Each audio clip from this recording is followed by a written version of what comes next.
네, 고맙습니다. 오늘 말씀은 창세기 34장의 말씀입니다. 창세기 34장 말씀 같이 읽겠습니다. 와, 동영상이다.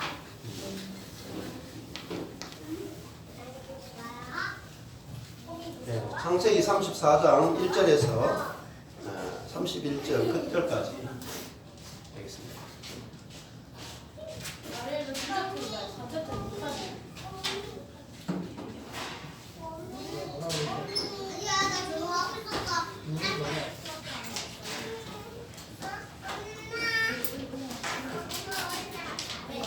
교독하겠습니다. 레아가 야곱에게 낳은 딸 디나가 그 땅 여자를 보러 나갔더니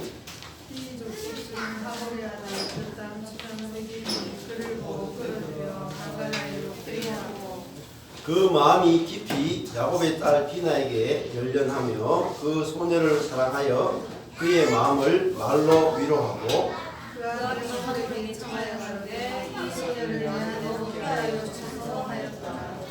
야곱이 그 딸 디나를 그가 더럽혔다 함을 들었으나 자기 아들들이 들에서 목축함으로 그들의 돌아오기까지 잠잠하였고 야곱의 아들들은 들에서 이를 듣고 돌아와서 사람이 근심하고 힘이 노하였으니 이는 세겜이 야곱의 딸을 강간하여 이스라엘에게 부끄러운 일 곧 행치 못할 일을 행하였습니다. 아무리 그들이 이르되 내 아들 세겜이 마음으로 너희 딸을 연단하더니 너희를 세겜에게 주어 아내를 삼게 하라. 너희가 우리와 통혼하여 너희 딸을 우리에게 주며 우리 딸을 너희가 취하고 너희가 우리와 함께 가되 땅이 너희 앞에 있으니 여기 머물러 애매하며 성경을 얻으라. 세겜도 디나의 아비와 남형들에게 이르되 나로 너희에게 은혜를 입게 하라. 너희가 내게 청구하는 것은 내가 수험하리니 소중한 내게 주어 내가 되리라. 아무리 큰 강물과 예물을 청구할지라도 너희가 이에 말한 대로 수험하리라. 야곱의 아들들이 세겜과 그 아비 하몰에게 속여 대답하였으니 이는 세겜이 그 누이 디나를 더럽혔습니다.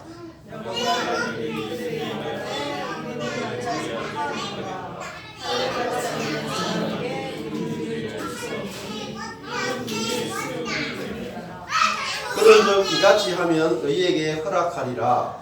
만일 너희 중 남자가 다 할례를 받고 우리같이 되면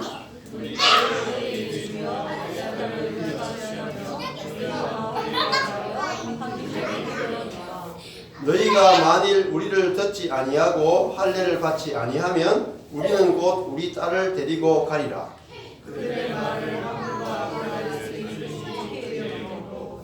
이 소년이 그 일 행하기를 지체치 아니하였으니 그가 야곱의 딸을 사랑함이며 그는 그 아비 집에 가장 존귀함이러라.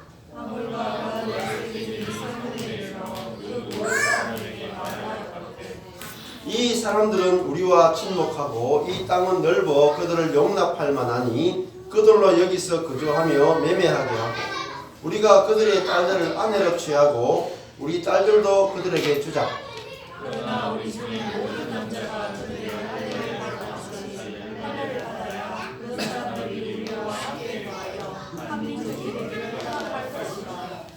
그리하면 그들의 생축과 재산과 그 모든 짐승이 우리의 소유가 되지 않겠느냐. 다만 그 말대로 하자. 그리하면 그들이 우리와 함께 거하리라.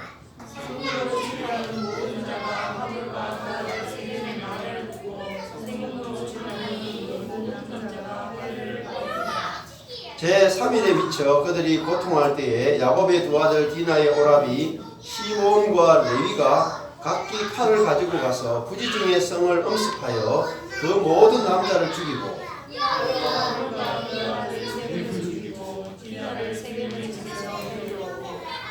야곱의 여러 아들이 그 시체에 있는 성으로 가서 노력하였으니 이는 그들이 그 누이를 더럽힌 연고라.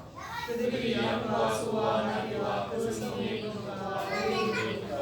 그 모든 재물을 빼앗으며 그 자녀와 아내들을 사로잡고 집 속의 물건을 다 노력한지라. 너희 신부가 내게 너희가 내 발을 비춰 나가 이 땅 사람으로서 나나한 약속과 그리스도에게 내 인재를 이루리라. 나는 수가 적은즉 그들이 모여 나를 쓰고 나를 죽이니 그냥 나와 우리 주님을 열망하리라. 그들이 가로되 그가 우리 누이를 창녀같이 대우함이 가하니까. 아멘. 오늘 창세기 34장 말씀인데요. 창세기 34장은 야곱의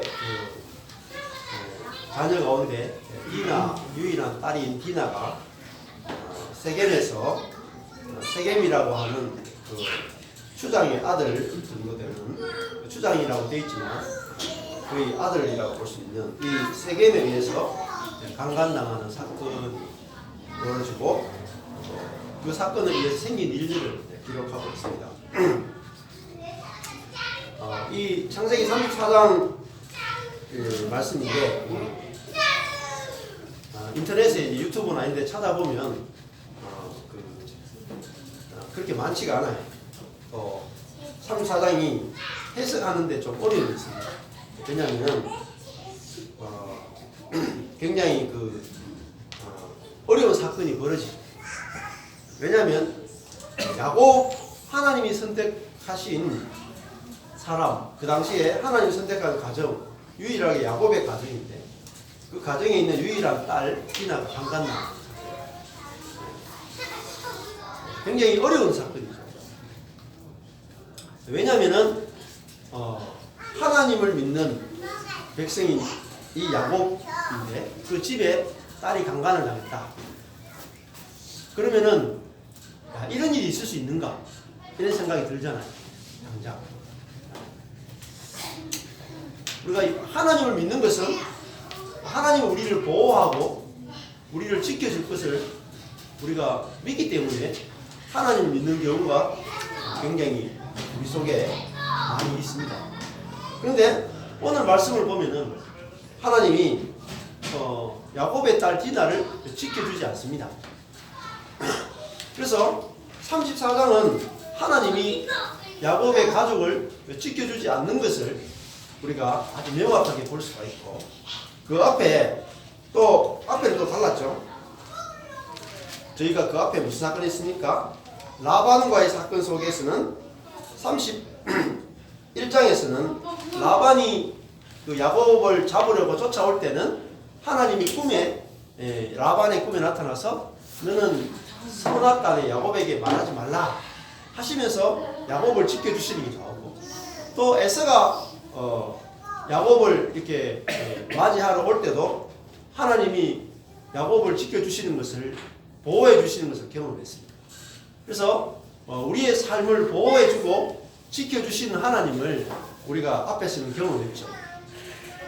그런데 오늘 34장에 오면은 우리의 삶을 전혀 지켜주지 않는 보호해주지 않으신 하나님을 우리가 만난다.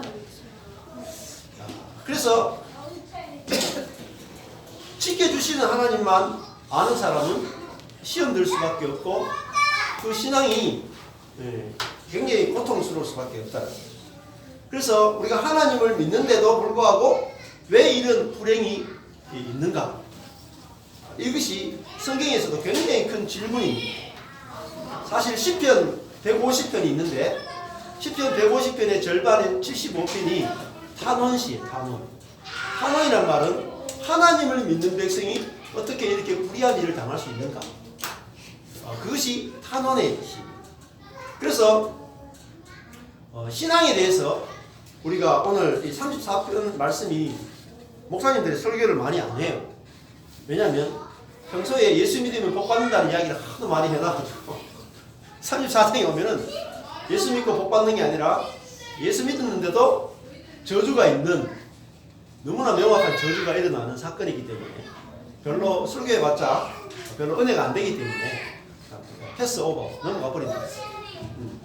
그런데 34장이야말로 우리 인생에서 깊은 진리를 깨닫게 해줄 수 있는 본문이라고 할 수 있습니다. 자, 저도 제 인생에서 안식년에 필리핀에 갔을 때 이 말씀을 읽게 됐고 아브라함과 이삭과 야곱의 집안을 이렇게 쭉 살펴보는 가운데 말로 다 할 수 없는 저주들이 있는 거예요.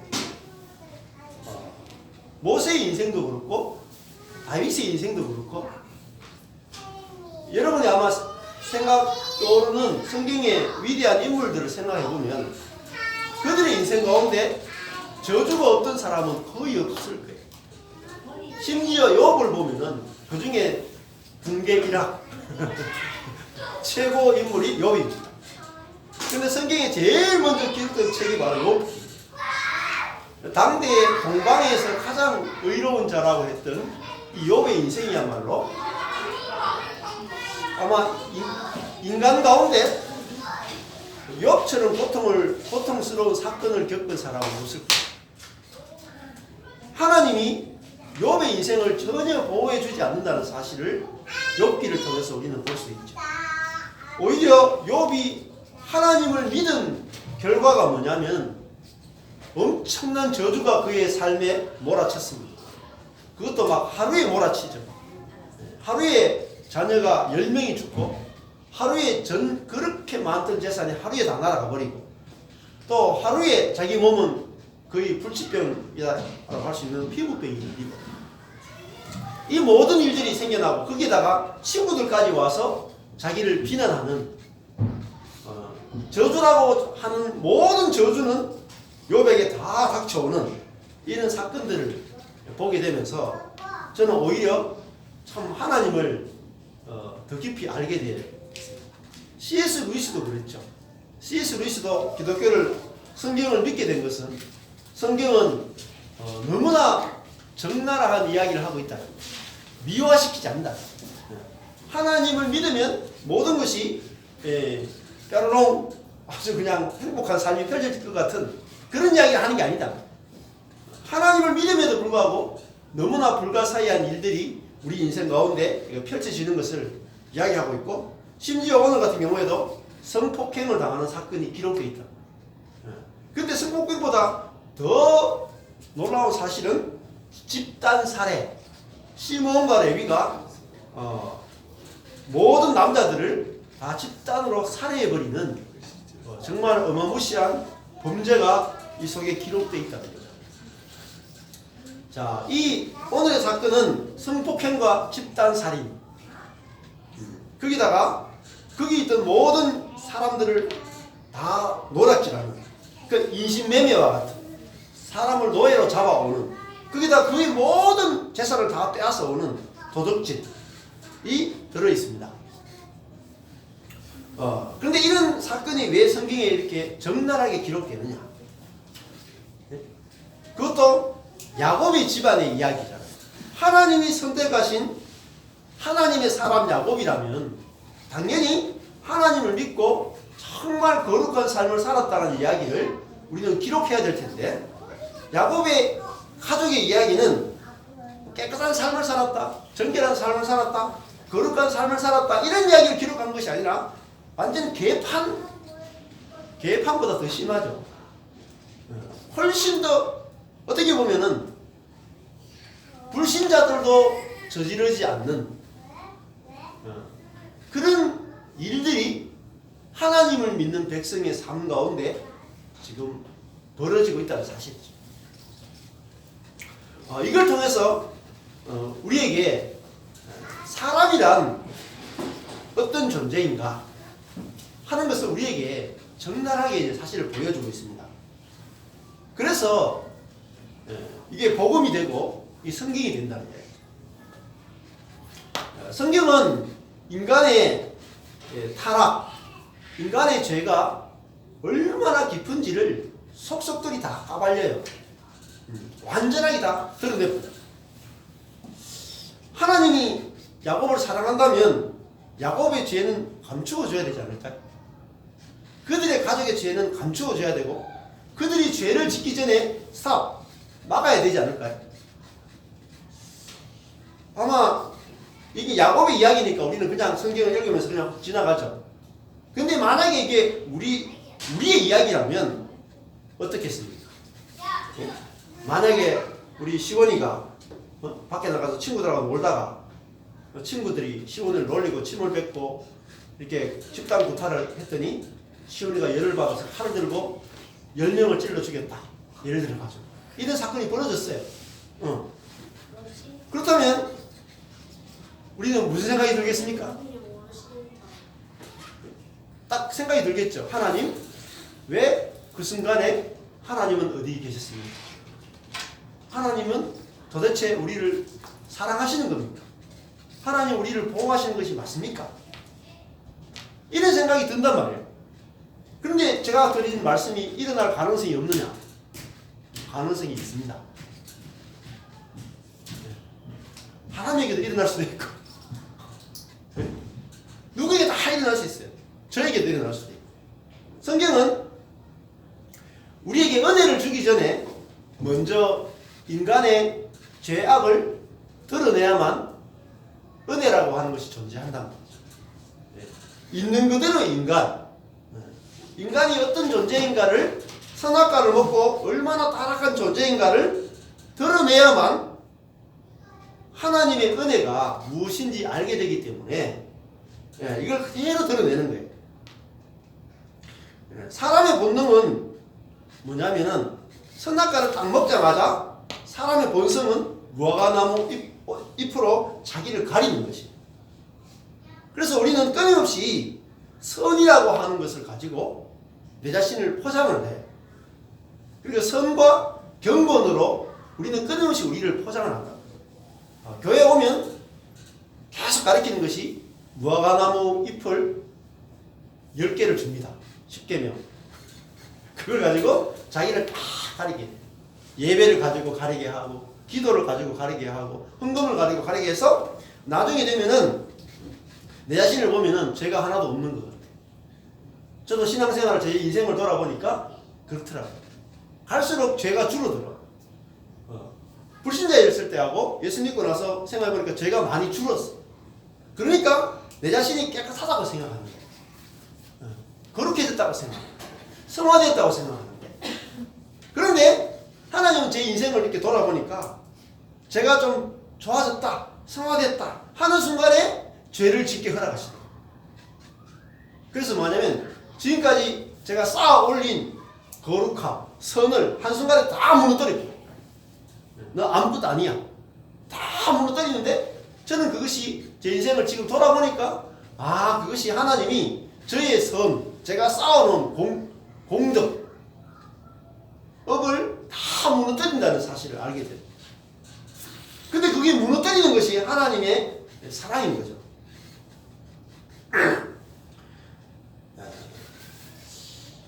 자, 오늘 그 야곱의 딸이 그 세겜 지역에 정착을 해서 땅을 샀잖아요. 33장에서.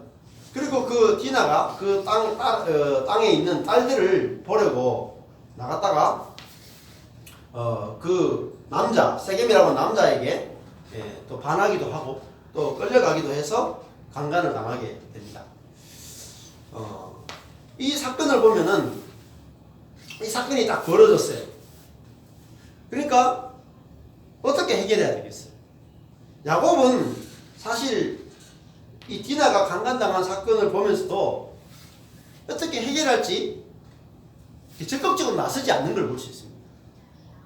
왜냐하면 그 앞에서 야곱은 이미 환도뼈가 부러졌고 자기도 힘이 없기도 하고 그리고 하나님 앞에 깨어졌기 때문에 이 복수한다는 것이 야곱은 그렇게 쉽게 되지 않습니다. 그런데 그의 아들들은 하나님 앞에서 깨어져 본 적이 없고 자기의 죄를 본 적이 없죠. 그래서 야곱의 아들들은 자기 자신이 선하다는 생각을 기본적으로 가지고 있어요. 그래서 사람들은 자기 자신이 선하다, 옳다, 이것이 기본적인 생각이에요. 자, 그러니까 자기 여동생이 강간을 당하니까 그들 마음속에서요 분노가 폭발해버립니다. 자, 그래서 어떻게 하냐면 그 사람들에게 너희들이 할례를 받으면 디나를 아내로 주겠다 라고 이제 할례라고 하는 방법을 썼죠. 할례라고 하는 것은 하나님이 이스라엘 백성들에게 주신 그들이 하나님의 백성이라고 하는 언약의 증표죠. 굉장히 거룩한 거예요. 그리고 하나님이 그것을 통해서 하나님 주신 그 정결한 예식인데 그거를 아주 경건한 것을 사람을 속이는 도구로 이방인을 속이는 도구로 사용해가지고 살인의 도구로 그걸 써버린다. 그러니까 이 야곱의 아들들은 자기들이 수치를 당했다. 억울한 일을 당했다. 그러니까 견딜 수 없이 분노하고 복수하고 집단 살인 속으로 나가게 돼 있다는 거죠. 자, 그래서 이들이 평소에는 뭐 집단 살인을 할 마음이 있었겠습니까? 그런데 그들이 어떤 자극이 오니까 그들 속에서 분노가 치밀어서 이런 어마어마한 사건이 벌어지게 된다는 거죠. 하나님이 이런 그 사건 야곱으로 보면은 딸이 강간당하는 것도 큰 사건이잖아요. 그런데 더 큰 사건은 시몬과 레위와 그의 아들들이 이 세겜 사람들을 집단으로 살해해버린 거죠. 이것은 야곱의 인생에 엄청난 충격을 주는 거죠. 그래서 나중에 창세기 49장의 마지막에 가서 야곱이 12지파를 이렇게 축복하잖아요. 마지막에 할 때 시몬과 레위는 저주를 해요. 무엇에 대해서 그들의 분노에 대해서 저주하는 장면이 49장에 나옵니다. 자, 하나님을 믿는 백성. 야곱의 집은 하나님을 믿는 백성이에요. 야곱도 하나님의 인도하시는 사람이고 12아들은 12지파가 된 사람. 그런데 어떻게 이렇게 강간과 살인이 있느냐?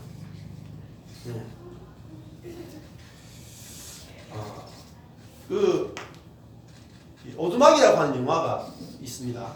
그 오두막이라는 영화를 보면은 거기도 주요한 그 사건이 뭐냐면 딸이 그 주인공 남자 자녀가 아들, 딸 이렇게 있거든요. 딸이 있고 아들이 있고 딸이 있는데 셋째 딸이 어린 딸인데 한 6살? 10살 되겠나?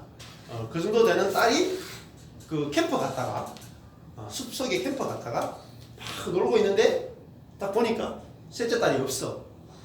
근데 그 연쇄 성폭행범이 자기 셋째 딸을 데리고 깊은 숲속에 들어가서 오두막에 데려가서 살인하는 이야기가 성폭행하고 살인하는 이야기가 오두막의 그 이야기잖아요. 그런데 그 이야기 속에서 주인공이 다 크리스찬이다. 크리스찬. 하나님을 믿는 사람인데 어떻게 하나님이 그 자기 셋째 딸을 그렇게 끔찍하게 죽는데 하나님 도대체 뭐 하셨습니까? 그리고도 당신은 사랑이시고 당신은 전능하신가? 거기에 대해서 항변을 하고 그러면서 이제 망가진 장면이 나오죠. 그런 장면이 나오는데 그 문제를 푼다는 것이 얼마나 어려운 이야기입니까? 우리가 뭐 교회 안에서도 그런 사건이 일어나면 얼마나 어려운 사건이겠어요. 근데 엄청난 그런 저주스러운 사건이 벌어지는데 거기 보면은 제가 감동받았던 것 중에 하나가 제가 유튜브에도 올려놨습니다. 동굴에 들어가거든요. 그 사람이. 동굴에 들어갔는데 여기 이렇게 그 돌로 된 의자가 있고 거기 여자 천사가 이렇게 앉아있어요. 근데 이름이 위즈덤, 지혜. 자, 앉아있는데 그 질문을 하는 거예요. 당신이 이 자리에 앉아가지고 나 대신에 재판을 해보라. 그렇게 이야기를 해요. 그래서 하는 말이 자기의 딸과 아들을 딱 보여주면서 당신의 딸과 아들이 있는데 누구를 지옥 보내고 누구를 천국 보낼지 당신이 한번 재판을 해봐라. 이렇게. 그러면서 걔들이 했던 죄들을 이야기해 주는 거야. 아빠 엄마 말 안 듣고 밖에 나가 사고 치고 도둑질하고 이런 것들을 애들의 삶을 쫙 보여주면서 얘들 둘 중에 누구를 지옥 보낼 것인가 재판을 해보라. 이렇게 했을 때 그 아빠가 재판을 어떻게 하냐면 둘 다 지옥 보낼 수 없습니다. 제가 지옥 가겠습니다. 이렇게 자기가 결정을 해요. 그때 천사가 하는 말이 뭐라고 말하냐면 당신이 그 딸이 성폭행 당해가지고 죽은 것에 대해서 하나님을 원망하고 자기 자신에 대해서 죄책감을 느끼고 고통스러워하는 것은 당신이 하나님의 자리에 앉아있기 때문이다.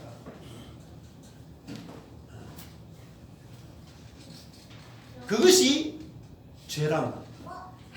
왜냐하면 딸이 성폭행 당하느냐 마느냐 그것이 선한 일이냐 악한 일이냐 누가 판단하냐면 내가 판단하죠. 성폭행 당한 것은 나쁜 일이다. 내가 다 판단을 했어요.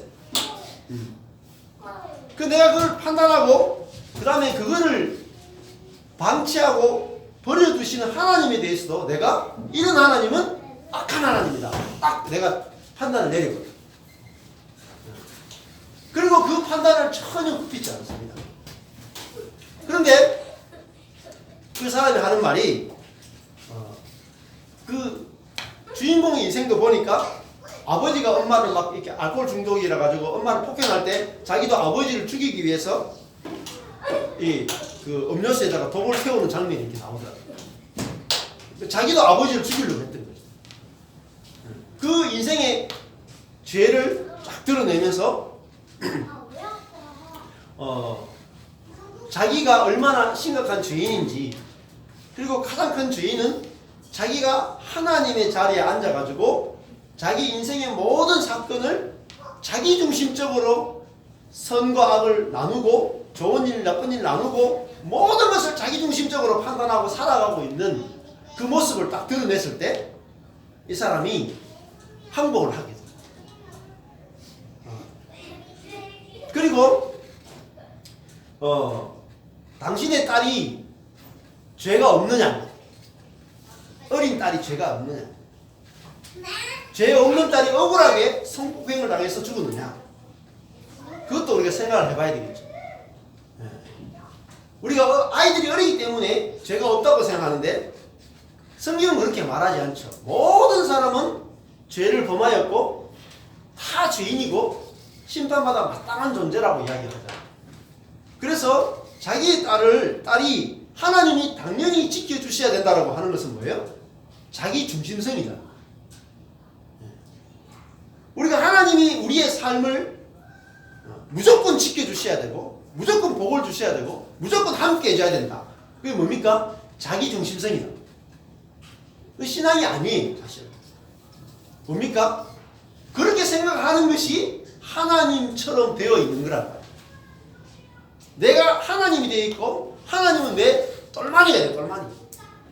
나에게 내가 행복한 것을 위해서 하나님이 다 맞춰줘야 되는 그런 존재로 그런 존재로 하나님을 생각하는 거예요. 자, 그 오두막에 나오는 주인공이 딸이 성폭행 당해서 심지어 살해당하는 사건이 없었다면 정말 고통스럽고 저주스러운 사건이지만 그 사건이 없었다면 주인공은 자기가 인생의 주인이고 자기가 하나님처럼 되어 있고 모든 것을 자기중심적으로 살아가고 있는 심각한 죄인이라는 사실을 볼 수 있는 기회가 없어요. 하나님이 우리에게 저주스러운 사건을 허락하시는 이유는 내 속에 있는 원죄, 자기중심성, 하나님처럼 되어 있는 교만 이거를 드러내기 위해서 뭐가 필요하냐면 죄가 필요하다. 저주스러운 사건이 필요하다. 자, 우리 생각해보면 야곱의 딸 디나가 강간을 당했는데 강간을 당하면 디나 속에서는 어떤 마음이 들겠습니까? 하나님이 지켜준다 했는데 왜 안 지켜주시지? 나를? 하나님 뭐하고 계셔? 거기다가 하나님에 대해서 분노가 나요. 두 번째, 자기를 성폭행한 이 남자에 대해서 분노가 나겠죠. 끊임없이 그 속에서 원망과 불만과 불평이 나오고 자기 자신에 대해서도 그저 죽고 싶은 생각이 나올 거예요. 내 자신이 더럽다 생각할 수도 있고. 그러니까 그게 뭐예요? 다 자기 중심성이에요. 우리는 율법적인 사고가 우리 속에 꽉 들어있기 때문에 성폭행한 그 사람은 나쁜 사람이고 성폭행 당한 나는 깨끗하다고 생각하는 거예요. 그게 율법적인 생각이다. 하나님은 이 사건을 허락하심을 통해서 디나조차도 자기 속에 얼마나 자기 중심성이 있는지를 드러내신다. 자기 중심성. 그리고 이 세겜은 자기를 왜요? 성폭행했지만 어때요? 세겜은 자기를 성폭행했지만 자기 오빠들은 어때요? 성폭행 정도가 아니고 집단 살해해버린다.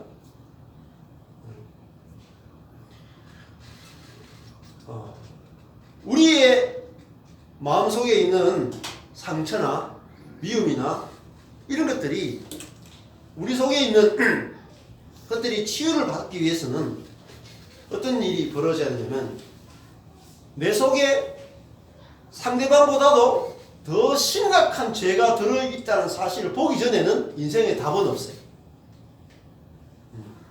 인생의 유일한 답은 저 사람이 죄인이라는 게 아니라 내가 더 심각한 죄인이라는 것을 보게 되면 인생의 모든 문제는 다 해결돼요. 그런데 이게 안 보여요. 왜 안 보이냐면 우리는 선악과를 먹었기 때문에 우리는 내가 선하고 상대방은 악하다 이것만 보이지 내 속에 있는 문제는 전혀 안 보입니다. 전혀.